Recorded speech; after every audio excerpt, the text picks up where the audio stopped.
You can follow wee paths leading through the ruins of former clachans. Now certainly the folks of Glen Louis were cleared in 1726 and from the adjacent Glen Eye in 1840. On the whole, however, the cotters left because with the opening up of the country an easier life was to be had elsewhere. There's a house in the Larrigrew Pass, it's called Louis Beg, 1,400 feet above sea level. It lies empty now, but down the road near Braemar I spoke to a fresh 81-year-old who lived there from 1912 to 1925, and before that lived in an even lonelier house. Everybody calls you Nell Bannock, and yet it was 1912 when you left the Bannock. But still, you see, I still remember that. The natives of Braemar does, you know.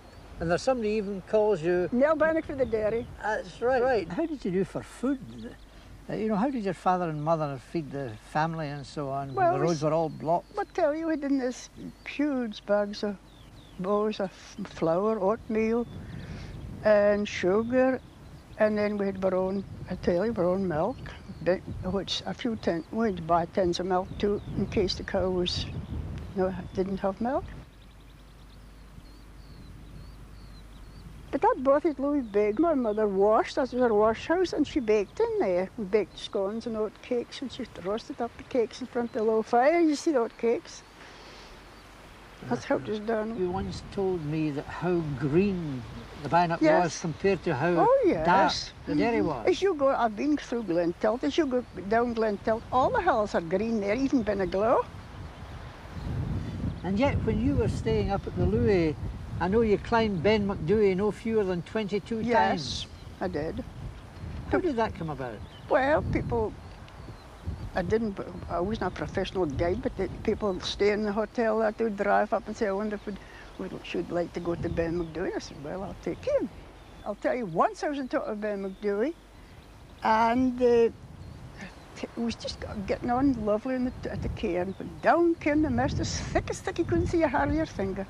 There was only one right away to Ben McDewey, and that was up Corretskin, up the Stranraer.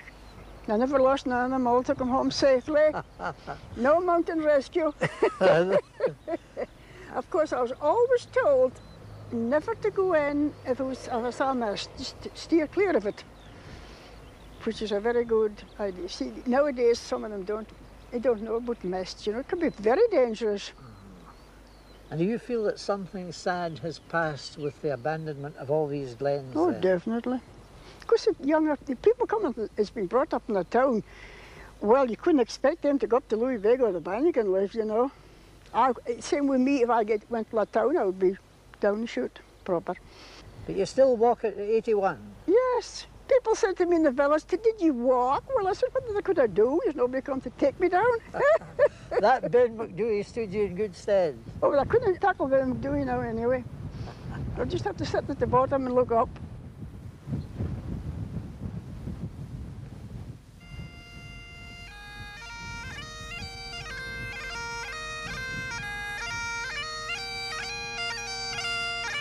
Braemar is 1,200 feet above sea level and just over 58 miles from Aberdeen.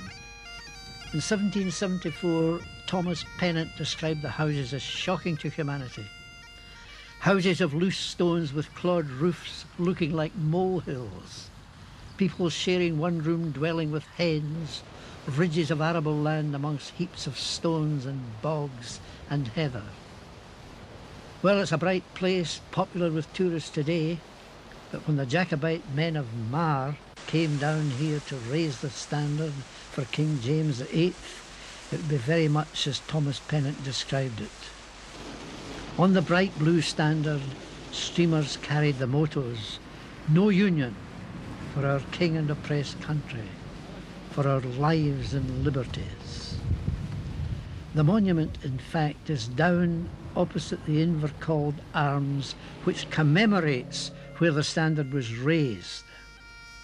And when it was raised, its ornamental gold top fell off, and superstitious clansmen are said to have felt a sense of foreboding. And with good reason, because their only battle was fought on the 13th of November at Sheriff Muir near Stirling, when Argyll for German Geordie with 4,000 seasoned troops forced the Jacobite army to retreat. The 1745 rising was much more successful. They never lost a battle until Culloden, despite a Highland army of only 6,000. I love the story of the oldest rebel.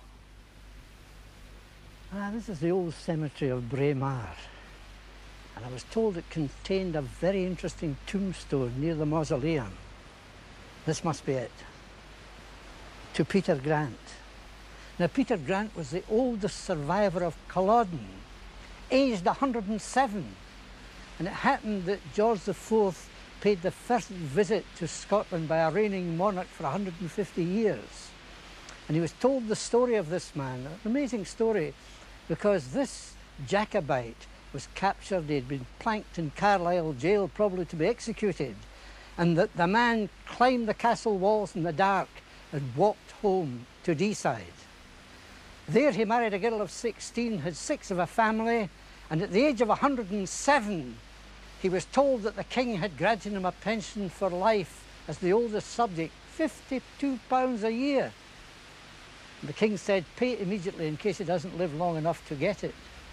Well, he lived for 3 years, died at the age of 110, and his oldest friend played the bagpipes at the funeral.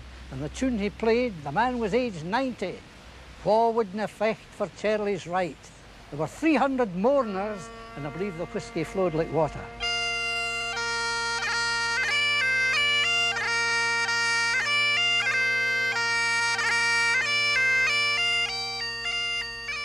Braemar Castle was a ruin in the time of the 45.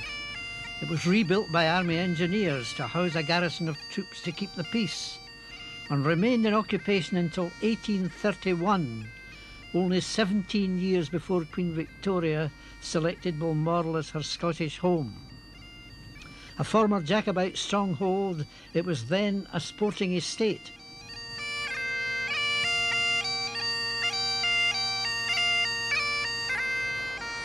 I followed the windings of the Dee until I found the man I was looking for. Colin Mackintosh, who used to be a deer stalker, but in semi-retirement acts as a fishing gilly at Invercald. Oh, hello, Tom. Hi. How are you? Fine. How are you? How's the fishing? Fine. Oh, it's no good at all. No. Water's too low, you see. There's been no snow this winter in the Cairngorms or the high hills, but the result is it's only the wells and the springs that are keeping it up, keeping it at this level. So the weather's too good? Oh, it's too good for the fishermen, but nice for the tourist. Yeah. Well, I'll tell you what I wanted to talk to you about. Oh, yes. The Wheelwrights Friendly Society. Oh, yes, hi, certainly. Your father was the president of the later society, I know. Yes, among many others, yes. Aye. Tell me how that came about. Well, it was that time of hardship way back in the early 1800s. And this wheelwrights were the men who made the wheels for the carts. And they formed a society to provide for the widows, orphans, old people and that.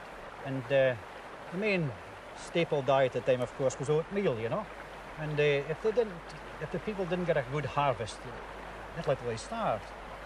And that friendly society used to send horsemen with the various parts to buy oatmeal as cheap as they could get it, so that they could supply it to their own members of the society, just to keep them going. And then it changed to something else after Queen Victoria's time. Well, in the 1830s, they had a meeting and they decided that they would reconstitute it as the Braemar Highland Society. And they all had to wear their kilt and assemble one day to have their annual sport, and one day in the year. And that was when it happened in the 1830s.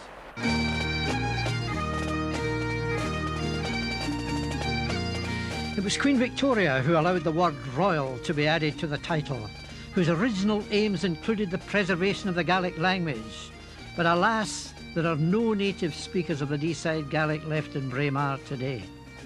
The benevolent function for those in need continues, but the main accent is in the preservation of the kilt, the bagpipe tradition, and Highland sports of the kind which the great Donald Dinnie made famous.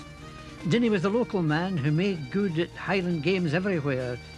He threw the hammer, he was a dancer, runner, jumper,